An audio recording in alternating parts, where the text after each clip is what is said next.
کے ساتھ کھلواڑ کیا ہے، ہٹے کٹے ہیں، صحت مند ہیں، توانا اور تندرست ہیں، روزہ رکھ سکتے ہیں، لیکن انہوں نے روزے کو نہیں رکھا ہے، ایسے لوگوں کے لیے عید کا کوئی موقع نہیں، کوئی خوشی نہیں۔ اللہ کی طرف سے ایسے لوگوں کے لیے کوئی وعدہ، کوئی انعام، کوئی بدلہ، کوئی خوشی ایسے لوگوں کے لیے نہیں ہے جنہوں نے اللہ کے حکم کے ساتھ کھلواڑ کیا۔ آپ سروے کر کے دیکھیں گے تو آپ کو معلوم ہوگا کہ یہ بڑا طبقہ ہے اور صحت مند ہے، ہیلدی ہے، نوجوان ہے، لیکن میرے عزیز دوستو روزے سے اس کا دور دور تک کوئی تعلق۔ عید اس کے لیے ہے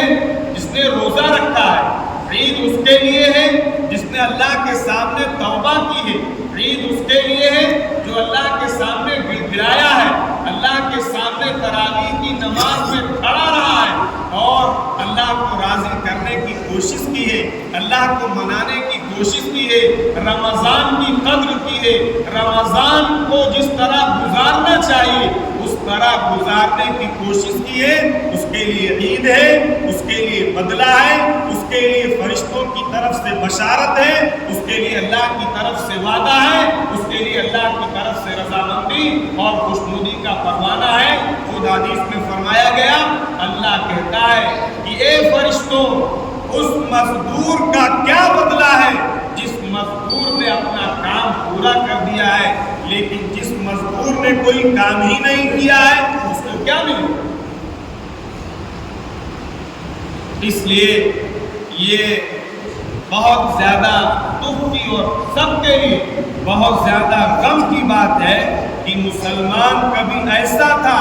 کہ بوڑھے سے بوڑھا آدمی روزہ رکھتا تھا، نوجوان روزہ رکھتے تھے، بچے چھوٹے چھوٹے شوق اور جذبے میں روزہ رکھتے تھے، لیکن افسوس صد افسوس کہ بچوں کی بات دور کی ہے، آج نوجوان جو ہے وہ روزے سے میں 50 کہہ رہا ہوں، بہت بڑھا کے کہہ رہا ہوں، 50% طبقہ غافل ہے۔ اس لیے اس سے بہت زیادہ جو سماج کے اندر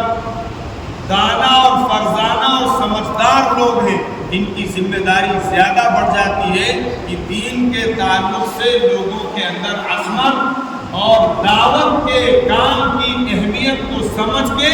ایک ایک بندے کو، ایک ایک فرد کو، ایک ایک امتی کو اللہ اور اس کے دین اور اس کی شریعت کو قرآن سے جوڑنے کی فکر کرے۔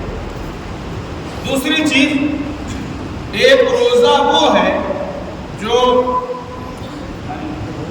ہم نے رکھا ہے، جو روزہ اللہ کا حکم تھا آپ نے پورا کیا، اللہ کی طرف سے ہمیں یہ حکم دیا گیا،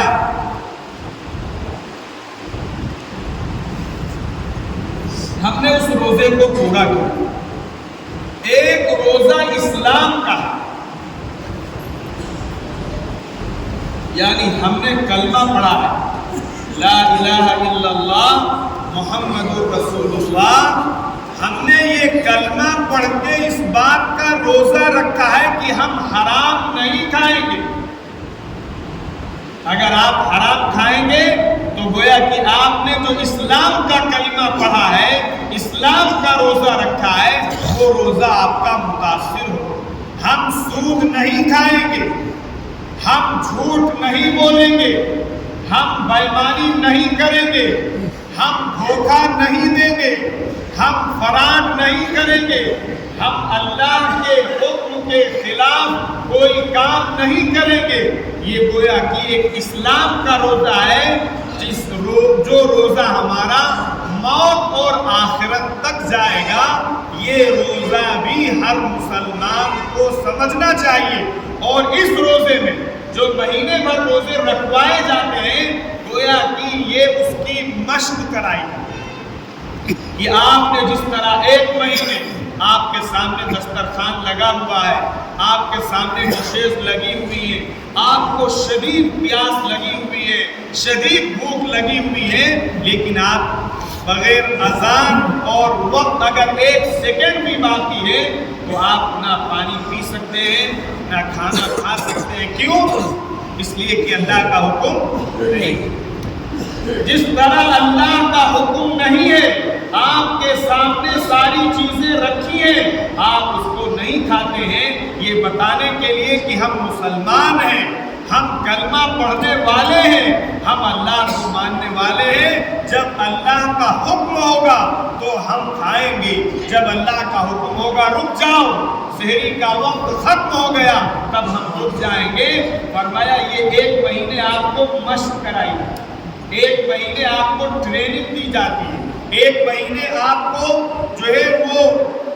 پریکٹس کروائی جاتی ہے کہ سال بھر اور زندگی بھر آپ کا یہی رویہ ہونا چاہیے کہ اگر حرام ہے تو نہیں کھائیں گے، سود کا ہے تو نہیں کھائیں گے، ڈاؤٹ فل مال ہے تو نہیں کھائیں گے، یہ اللہ کی طرف سے حرام ہے، ہم اس کے قریب نہیں جائیں گے، اللہ نے اسے منع کیا ہے، ہم یہ نہیں کریں گے. گویا کہ پوری زندگی کے روزے کی مشق ہمیں رمضان میں کرائی جاتی ہے. اور قرآن میں یہی اللہ نے فرمایا،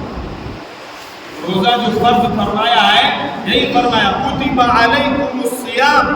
روزے تم پر فرض کیے گئے جس طرح تم سے پہلے لوگوں پر فرض کیے گئے تھے، لعلکم تتقون، شاید کہ تمہارے اندر اللہ کا ڈر آ جائے، اللہ کا خوف آ جائے، اللہ کی خشیت آ جائے، اللہ سے شرم آ جائے، اللہ سے حیا آ جائے، اللہ کے ساتھ تمہارا معاملہ وہ شرم اور حیا کا ہو جائے. تتقون میں یہ ساری چیزیں شامل ہیں کہ تمہاری پوری زندگی اللہ کے حکم کے مطابق ہو جائے. تم ڈرو،